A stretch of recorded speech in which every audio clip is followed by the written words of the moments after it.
కోనసీమ జిల్లా ముమ్మడివరం గేదెలంక గ్రామ రోడ్డు సమస్యపై రాష్ట్ర ఉప ముఖ్యమంత్రి పవన్ కళ్యాణ్ కు ట్విట్టర్ ద్వారా గ్రామస్తుడు కుంచెనపల్లి సాయి పోస్టు పంపించడంతో తక్షణమే స్పందించి జిల్లా కలెక్టర్ కు నిధులు విడుదల చేసినట్లు ఎంపీ హరీష్, ఎమ్మెల్యే బుచ్చిబాబు సాయికి ధన్యవాదాలు తెలియజేశారు. గ్రామంలో పిఆర్ రోడ్డు నుండి ఉత్తరవాహిని త్రివేణి సంగమం పుష్కర్ రోడ్డు వరకు సీసీ రోడ్లు మరియు ఇతర అభివృద్ధి పనులు చేస్తున్నట్లు ఎమ్మెల్యే తెలిపారు. సుమారు 1,84,00,000 రూపాయలు ఏదైతే ఈ గ్రామంలో ప్రధానమైన రోడ్డు ఇది.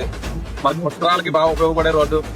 హార్టికల్చర్ పంటలు పండించారో వారందరికీ ఉపయోగపడాలని ఉద్దేశంతో మరి పవన్ కళ్యాణ్ గారు శాంక్షన్ ఇవ్వడం, ఈ రోజు గౌరవ ఎంపీ గారు మేము కూడా శంకుస్థాపన కార్యక్రమంలో పాల్పంచుకోవడం. ఎందుకంటే వచ్చే 2027 పుష్కరాల్లో ఈ మన నియోజకవర్గంలో మొట్టమొదటిగా కొండలేశ్వరం తర్వాత అత్యధికంగా వచ్చేది మన గేదెలంక, తర్వాత మురమల గ్రామాలు. కాబట్టి ఈ గ్రామంలో ఉన్న వస్తువులన్నీ కూడా గౌరవ ముఖ్యమంత్రి గారు కూడా ఆల్రెడీ అన్ని డిపార్ట్మెంట్లని పంపి సర్వే చేయించి వచ్చిన భక్తులందరికీ అన్ని సౌకర్యాలు కల్పించాలని ఉద్దేశంతో ఇప్పటి నుంచి కార్యాచరణ చేయడంలో ఇది కూడా పవన్ కళ్యాణ్ గారి పెద్దమంతో మన సోదరుడు ట్విట్టర్ లో పెడితే ఇది ప్రజలందరికీ ఉపయోగపడుతుందన్న ఉద్దేశంతో వెంటనే ఇమీడియట్ గా కలెక్టర్ గారికి ఫోన్ చేసి శాంక్షన్ ఇవ్వని చెప్పారు. ఆల్రెడీ శాంక్షన్ వచ్చి 3 నెలలు అయింది మనం. కాకపోతే 3 నెలల నుంచి వర్షాలు కాబట్టి వర్షాలు తగ్గిద్దాం మొదలెడతామని చెప్పి ఈ రోజు శంకుస్థాపన చేశాం. మరి ట్విట్టర్ ద్వారా కూడా మన ఉప ముఖ్యమంత్రి వారు పవన్ కళ్యాణ్ గారి దృష్టికి తీసుకెళ్తే ఆయన వెంటనే ఇది సాయి ఈ ప్రోగ్రామ్ ను ప్రారంభించడానికి కూడా ఆదేశాలు జారీ చేయడం జరిగింది.